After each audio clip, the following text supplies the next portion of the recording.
Hey guys, I am Ramareddy, joined today by Andy of School of Grappling. I'm going to be minimally editing today. However, I'll have timestamps in the description below, and feel free to jump around to whatever you might find relevant. Andy of School of Grappling has some very fascinating content online for me because he is one of the few people talking about teaching methodology and knowledge acquisition, and he does it regularly. So it's really fascinating to see all this content about how best to teach and to coach. You can check out his account at School of Grappling. Andy, is that correct? That's correct. Everything together, right? No School spaces of Grappling. Underscores. Yeah, none of that garbage. None of that. No. Right to the point. Yes, excellent. No spaces. And yeah, let's jump right in, man. So I like generally structuring things. So let's start off as a pedagogue, as a coach. What is the number one thing that you think grappling coaches could improve in terms of curriculum design, in terms of syllabus? Mm-hmm. First of all, I think if we talk about grappling, because actually I think it's not that clear what grappling is. I think we mostly talk about jiu-jitsu, right? There are some wrestling coaches who also are interested in the bigger picture, but I feel like it's mostly the BJJ community who tries to expand and get some wrestling or judo in and stuff like that. Because I actually think wrestling has figured out more stuff than jiu-jitsu in many ways. So what I feel like is the biggest problem in jiu-jitsu, but not only jiu-jitsu, but also judo and pretty much any traditional martial arts, because I think that's the problem with jiu-jitsu. It tried to be like a martial arts, is that all the coaches think they acquired some knowledge over the years, maybe through personal experience, or maybe because they had a very good coach or famous practitioner, and then they kind of acquired a knowledge structure, and they think they can just pass it on, right? They think like, okay, guys, I have this experience, and I'm gonna show you what I to the conclusion I came up with. And what they don't understand is skill acquisition doesn't work that way. Pretty much all the whole process, the struggle, the trial and error, all you did, your students have to do too. Otherwise, it will not be ingrained in their how should I say, in their being, how it is for you, because you cannot just. I always look at grappling more like a craft and less like learning the vocabulary or something, right? It's not like you open a book of techniques and then you just learn the techniques. Just go from the top and down and learn again and try to remember. That's not how it works. It's more like craftsmanship. You have to do it. You have to get dirty, put your hands on, and I think that's the biggest problem. Okay, and I've also frequently said this, when we talk about a martial art, we're saying that we're emphasizing the ideas of expression, and that is true. However, we still need to go back to your word or vocabulary example, we still need to learn letters. And then from those letters, we learn words, and from those words, we learn to write newspaper articles or poetry. It can be quite versatile once we have those very basic elements down. Yeah, right. But I feel like if you try to teach the letters or the words, so to speak, in isolation, it's really, really, really hard for people to remember them. Absolutely, which is why. Yeah, once you give them a letter or a word, and you tell them, and now you don't have to remember all this stuff perfectly. Yeah. Just try to use it in the matter in the way it's supposed to be used, right? And then this way, if you just skip all this trying to perfect perfect the word or the letter in the beginning before you transition to the next phase. If you completely erase that from your thoughts and say, yeah, we first start with the letters bad, Yes. and by just doing it, the letters and words will become better. Yes. That's pretty much how I see it. I completely agree with you. And just as a language teacher, I kind of run into this also. So for example, I use DuoLingo. I do think it's a great app, and it's certainly made huge leaps since I've started using it. And for example, like you'd enter a lesson and they're trying to teach you the neuter gender, and then the sentence they'll use is, Ich bin ein Fenster. I am a window. So it's like, okay, guys, like, how did you think that this was the sentence that would allow me to understand the neuter gender?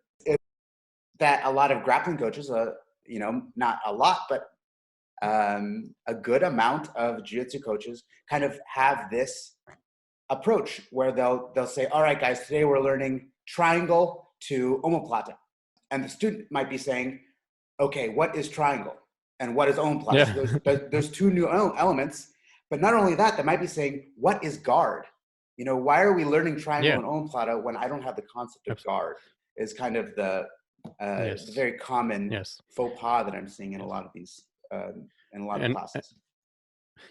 Yeah, what you're talking about is exactly why I'm such a big fan of phenomenological philosophy, right? Because it's like, it's all concerned about how do we live in the world, and why do we do stuff.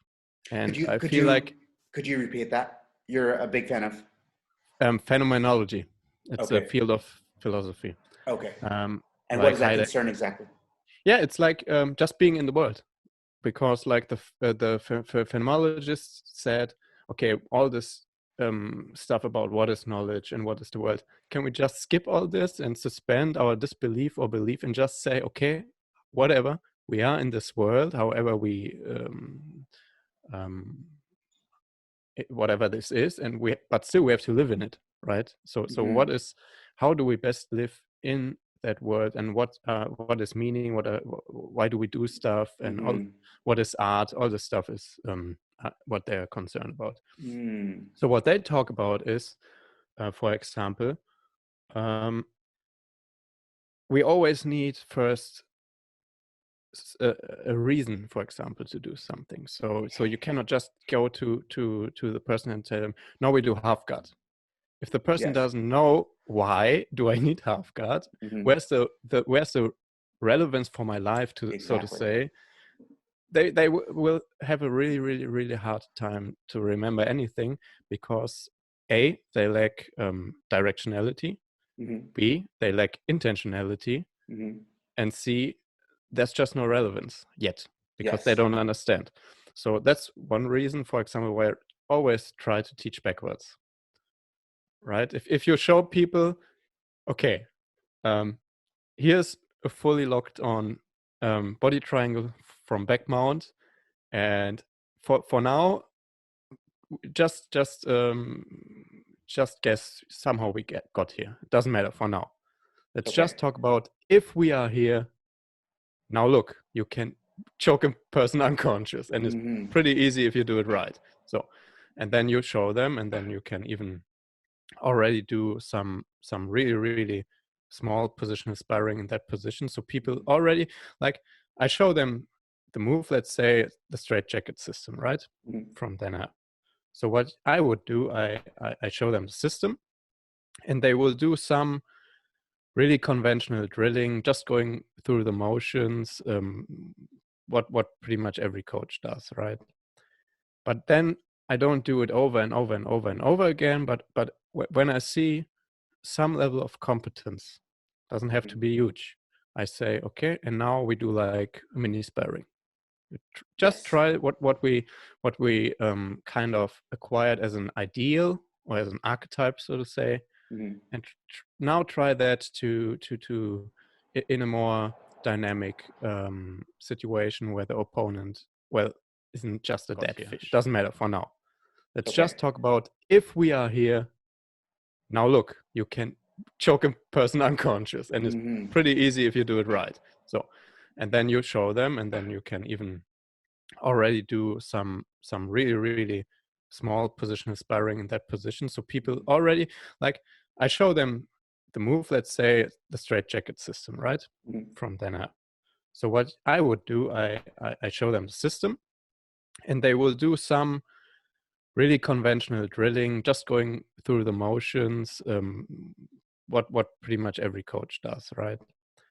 But then I don't do it over and over and over and over again. But when I see some level of competence, doesn't have to be huge, I say, okay, and now we do like mini sparring.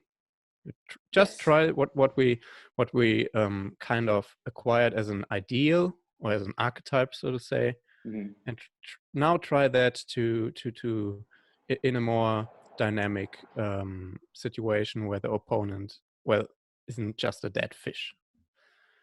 And This is when, actually how I run, a lot of my yeah, classes also. Yeah, right, drill, like, and then positional sparring. but the point is, and then if you, let's say you do that 1 or 2 or 3 classes, and you see people, even a beginner, right, you can do that with somebody in his first class.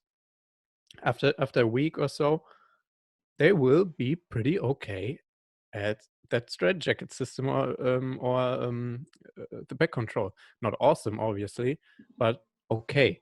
And if you then go back and say, all right, now let's discuss how do we get here, right? So you move backwards. You say, okay, now we have a goal. You all have some idea what to do once you are there. So you have directionality in your training, and now we move backwards and find ways to get to that position. And I feel this way, the students always have an idea where the class is going and what are they going to learn. Mm-hmm. Because I often felt like if you start with some reverse de la Riva setups and sweeps, and many beginners are like, oh, okay, and why? Mm-hmm. Right?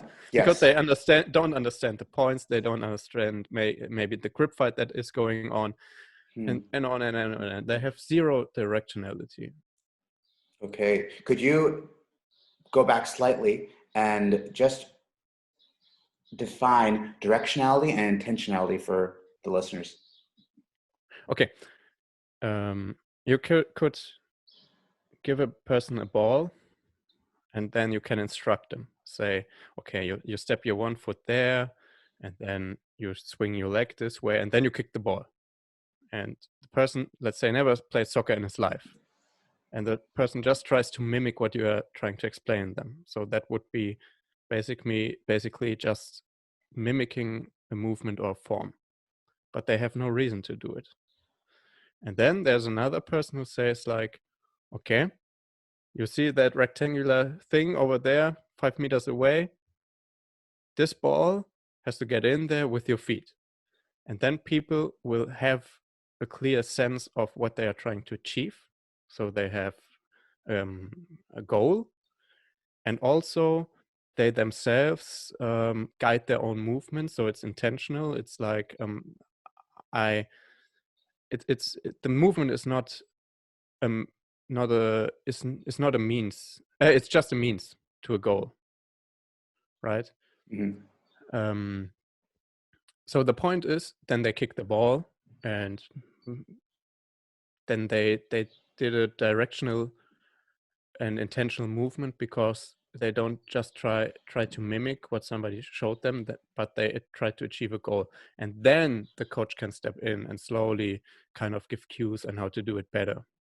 But they already have a goal, and I don't know if that I explained it well, because it's something I read so much about, and it really Mm-hmm. gets really academic at some point, and it's hard to boil it down to really easy Yeah. words.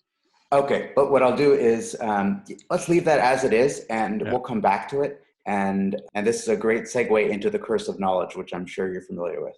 If you move your arm to switch the light on or off, right? That's an intentional movement, because nobody's told you what to do and why to do it, but it had a relevance. You had a goal, and that's really important. People have to know the whys behind what they do something, and then the movement gets easy, right? But if you Mm-hmm. just, If you take an Aborigine and then you show them that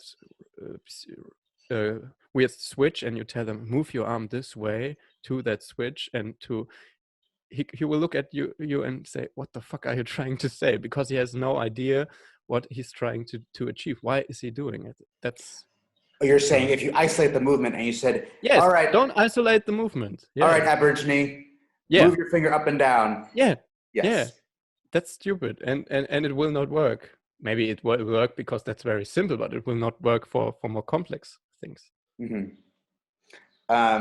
So yes, the idea should be direct relevance, and then I think we're in complete agreement in that case. What I think this does segue into is the idea of the curse of knowledge. And for those of you that are unfamiliar with it, the curse of knowledge is the problem that many experts have, in that they forget what it's like to have not known something. Yeah. So in this case, I don't know what it's like. I don't remember what it's like to not know English, because I've always spoken English. So I think language is one of those examples, because we use it so frequently that it's ingrained in us, and we use it instinctually in many cases. So we have forgotten what it's like to not know it. However, with any skill and with any art and with any craft or science, when we're teaching it, we have to step into the shoes of the student, of the learner, and say, okay, I'm about to spit a bunch of knowledge at them. What is the most logical progression of that knowledge for someone that has zero base? I want to point out, because I feel like that's a big difference I noticed, maybe at least that's how I see it, is I make a big distinction between skills like language or anything like analytic, mathematics, anything academic really, and everyday life, because that's also what these phenomenologists talk about. These are two completely different modes of being. If you just think about what you do every day in your life, not the big things like right now we're talking about fairly complex stuff, but the things you do all the time, right? Most of the stuff you do, A, is mostly subconscious and intuitive, and B, most of the stuff nobody really taught you.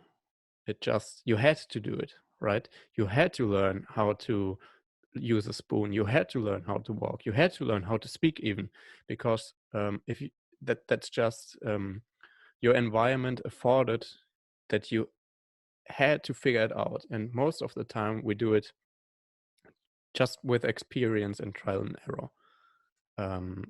And that's in some way how I approach training grappling, because I personally feel that obviously, wrestling is something really, really, really ancient, and you see animals do it all the time.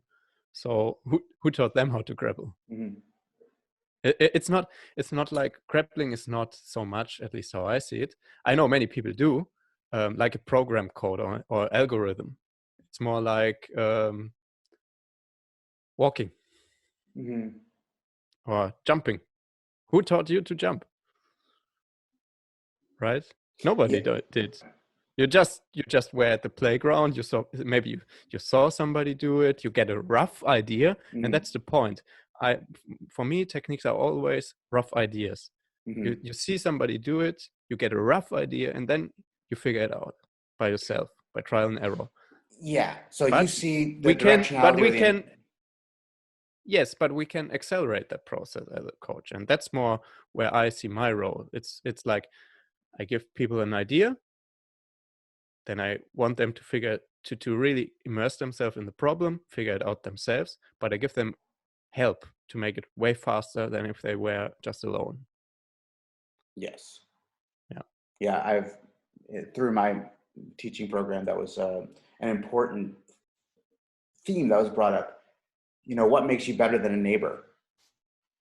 If you are in a group of 30 kids and a neighbor comes in and teaches something, even if they're an expert within that field, when they teach that subject, you're going to get, if we imagine x-axis being the population and y-axis being the skill within that field, we'll get a normal distribution. So there will be a few kids that are monsters that absolutely crush it. There'll be a few kids that are lagging behind, and there will be a huge mountain somewhere in the middle that kind of gets it. Yep. So yeah, your goal with good pedagogy is to bend. I know we're so sick of seeing, bell curves right now, but our idea should be to move that bell curve towards competence and to make sure that it peaks or it's getting closer to the end of competence, and that we have a long tail of people that are lagging behind instead of, that becoming a much steeper curve. So that's how it was always explained to me, and I always appreciated that because, we have that's the relevance, that's that directionality, that intentionality. Why are we pursuing pedagogy as a subject? What is the relevancy towards these kids and to us? What was the name of this field of philosophy? Wait, Phenomenology. For me as a German, it took me a long time to get this right. Okay, Phenomenology. In German, it's Phenomenology.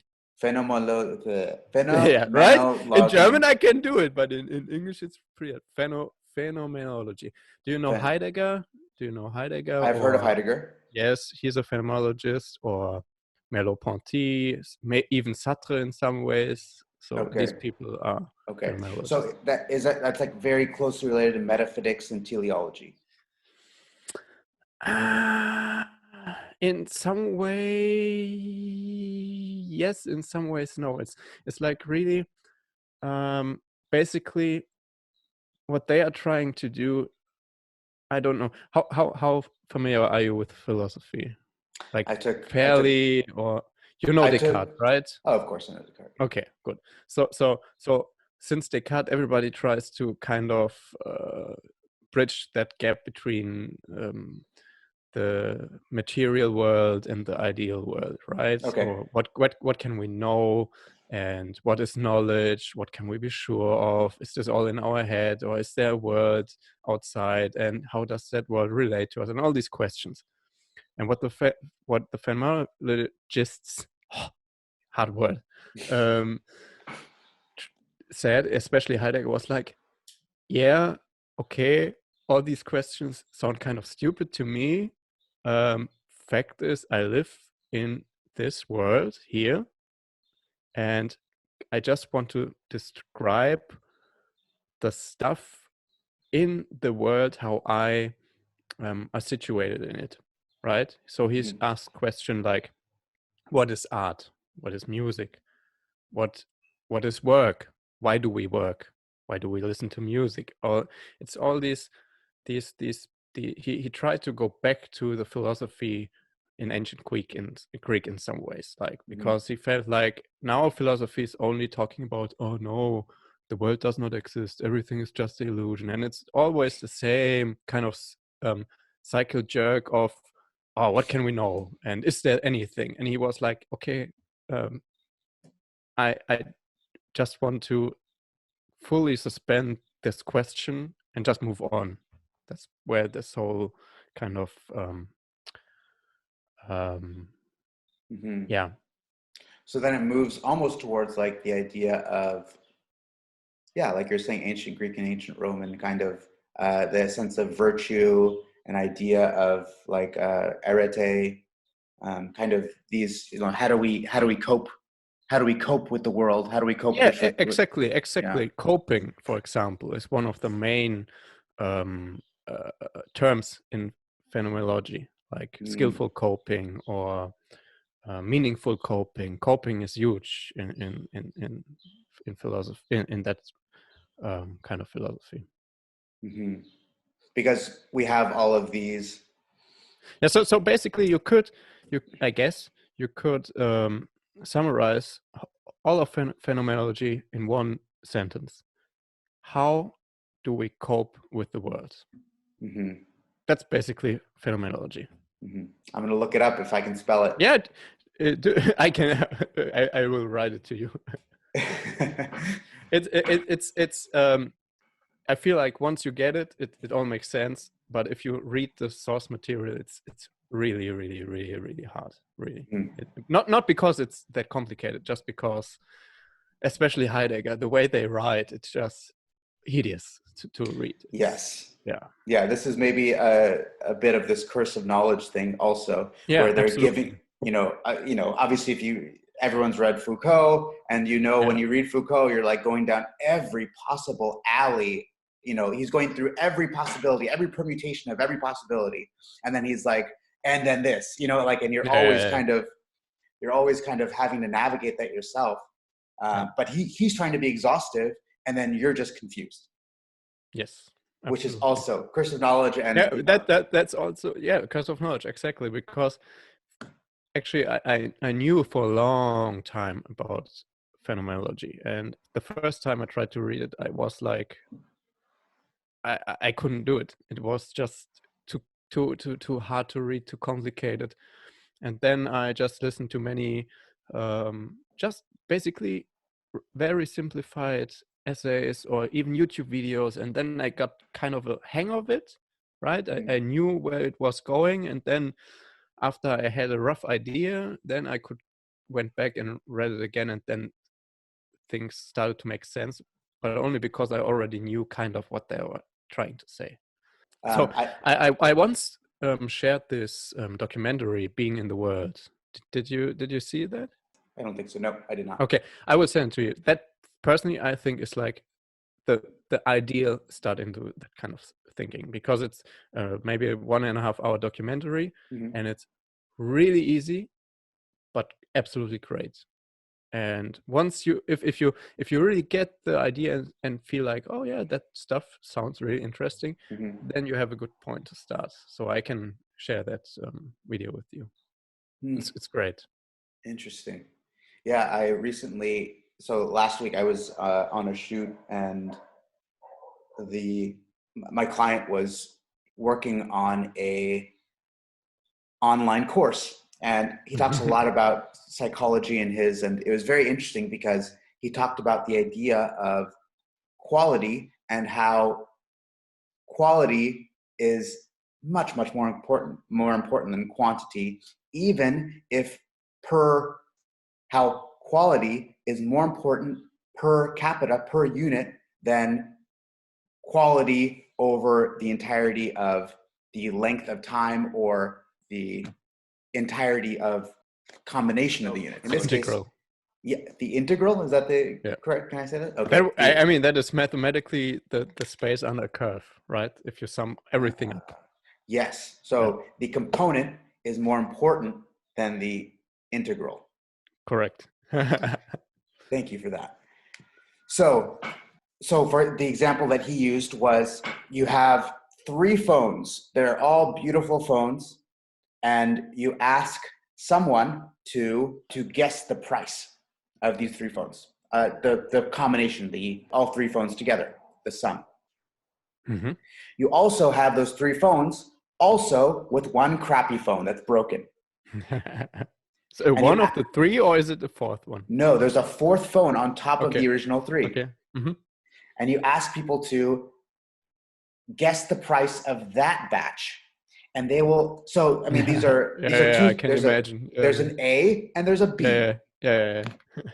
Now, they will actually say that the batch that is with the broken phone, even though it already contains the 3 other phones, is worth less. Yes. That makes 0 sense, right? It does. Yes. But have you read Thinking Fast and Thinking Slow? No, I have not. Read that book, because the whole book is about stuff like this. Interesting. Yeah, it sounds kind of like Blink. Is that like Blink? I have not read Blink. Okay, so we have books that we're suggesting each other. I like it. Great. Thinking Fast and Thinking Slow? Yes, by Daniel Kahneman. Okay. I will send it to you too. The link. Sounds good. I'll look forward to it. I really don't look at techniques at all. I only take a look at skills. That's exactly what I want to talk about. I want to talk Yeah. to you about the idea of grappling as a congealed mass instead of just rules, like separate rule sets. And I wanted to bring up the person that I brought up in that previous episode that you saw with David Mendelsohn. Yeah. Because he mentions that he looks at grappling not as its rule sets, but as a general. Yeah, exactly. Art. And Yeah. I told you, right, that I next week I want to do a discussion on what grappling actually is, because I feel like everybody talks about grappling, but it's not that clear to me what grappling actually is, because at least if you take definitions, there are many definitions, right? I'm very, very opinionated on this, and it's me too. Actually. Yeah, it's colored by my education background. So we'll leave that discussion for next week. But very much looking forward to that. But go ahead with the idea of techniques. For me, a technique is just like a certain form or a manifestation of many principles. But instead, I see everything just as a skill. And in some way, that's only a matter of perspective, right? A single leg, you can say a single leg is a technique, a certain single leg finish or something. Yeah, you could say that's a technique, obviously. But you could also just shift your perspective and say, no, that's a skill. And for me, the shift in perspective is actually really important, because I feel like a technique you can basically kind of memorize and learn, just how you would do vocabularies if you learn language. Whereas a skill, it has to be practiced, it has to be in some way embodied, and it has to, you just have to gain more and more experience in that little area. So what I mean is, even a certain sweep for me is, I want the people not to just to trying to kind of mimic what I showed them, but I want to give them a rough idea of a skill, and then I want to create a practice around that skill so they can work it out and already do some kind of sparring is the wrong word, but solve problems and tasks with the skill. Because in the end, that's for me the difference between a skill and a technique. A technique is just, it is in a way the form, and the skill is the function. The technique is how it looks, and the skill is, why do I do it, or what is the particular task I'm trying to solve in a way. I don't know if that makes sense. Yeah. So everything for me is skills only, and they have to be practiced. It's not like I can show you this, and then I expect you to do it, because I know, no. You have to get in there, get experience, and work with the skill to get skillful. Yeah. Not just learn the technique, get skillful. Yeah, I think maybe the analogy that I'd like to extend is, we all learned the arm drag quite early on in our grappling careers. However, how would one arm drag someone without arms? And then that forces us to say, okay, it's not about the arm drag. It's about taking the back, or getting the angle, or getting a flank. Because what I mean is, if at least if you take a look at what people show, the kind of techniques, the way they show it in when they instruct or in isolation. I mean, let me tell you, I've did all these statistical studies and stuff, right? So I'm literally watched hundreds of matches in the last 2 years, probably more like thousands. Great. 90% of stuff you see is not how people show it. It's very interesting. That's a fact, right? And so I say, maybe we should not focus then so much at the thing, how it is shown, but what the reason behind it is. And so that's what I mean by skill. It's not about that particular thing you show them right now and how it looks. It's about an idea and a purpose, and that's, you just have to work out yourself in a situation that gets more and more and more complex, because that for me is the goal of a coach, to make our students handle complexity better and better. So we start really easy, and then it gets harder and harder and harder and harder and harder until they had that archetype you once showed them and gave them, and they made it work in a complex situation, and it might look a little bit different, right? You can still see it's a knee-cut pass, for example. It's still a knee-cut pass, but it looks different than you showed them because it's a complex situation that demands change. There are little nuances you could never show. You could never show them all the little details and nuances because oftentimes we don't even notice we do them. I've noticed that because once I had a kid in a judo class. He was a Russian kid and he was really, really talented. And I noticed, I mean, it's kids, right? So I just showed them the move and I gave them maybe 1-2 pointers, what they should look at. Like the big ones, right? Yeah. And then I watched this guy, he was 7 years old. And he was doing nuances like turning the wrist and shifting his weight. And I thought like, fuck, I never said that. I never showed that. I didn't even realize I do this stuff. But kind of he saw it, of course, but also because he's a child. So children learn a bit different. But also because he tried it himself. I could literally see how he just did this stuff and got better and better with each time. But I never showed them and I never knew that I was doing it. So all these nuances, they come with practice. Yep. Yeah, another cool detail was when I did my Islam Makachev study and he fought Chris Wade and there was a scramble and Chris Wade was trying to clamp on to Islam's leg just with his thighs, right? No hooks or guards. Just basically tried to clamp his leg between his. And then I saw that he started to really point his toes like a ballerina, right? Yeah, and then I realized I tried myself. It's just you create more tension in your legs that way. So that was I can 100% guarantee you, no one ever showed him that he should do that.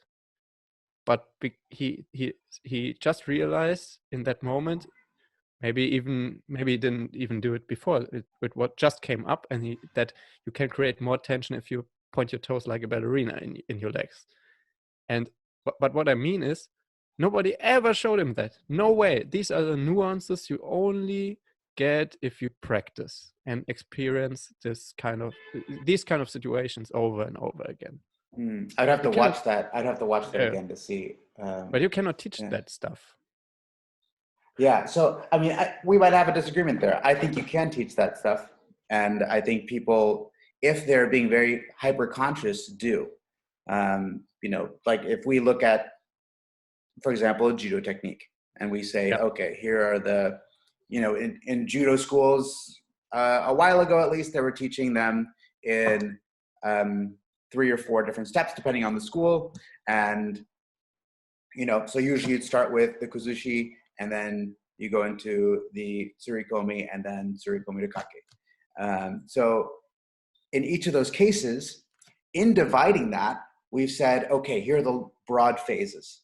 And then a good teacher will say, often, they'll say, here are the 4 or 5 phases, 4 or 5 skills or smaller components of this. So a good teacher will say, here we have the kuzushi, but here are the 3 or 4 or 5 components of that kuzushi that make it effective or make it as effective as possible. And those can be as small as the turn of the wrist or the angle of the elbow or whether or not you're on the ball of your foot or on the heel of your foot. And I think in a lot of cases, those can be taught. And in a lot of cases, the little tiny aspects of a technique or a skill make the biggest difference, because maybe it's something that maybe you've always had an amazing half guard, but if you knew to go to a lockdown or if you knew to point your toe or to curl your toes, you'd have a much stronger half guard. So I think those are the things that are actually, in many cases, the most the most valuable because we intuitively gravitate towards a certain game or a certain in some way, I actually mostly agree with you, but maybe that's just a matter of just how we use the words. That's for me, it's just cues, right? It's not like you teach them. It's like for me, they have an idea, and then you add the cues, you know, who will make what they already have a lot of times better.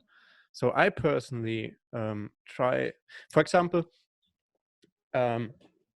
let's say that's the example I also spoke about with Sonny Brown. Let's say the single leg takedown or the single leg position. I don't know. What I see many coaches, not all of them, but many do is they introduce the single leg and then the class just gets to the side, takes a look at the coach. Then he says, all right, single leg. So that's your position, how you position your body. That's how your stance is. Then you lock your hands this way, and then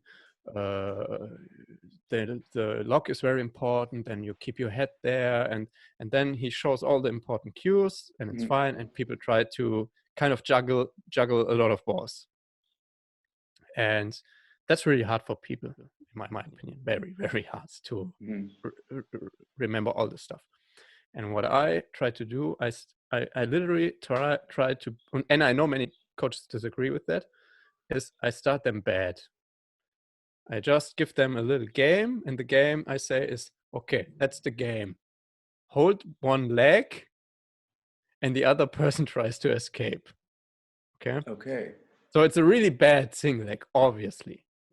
But the idea is, and then we go back to the directionality and intentionality.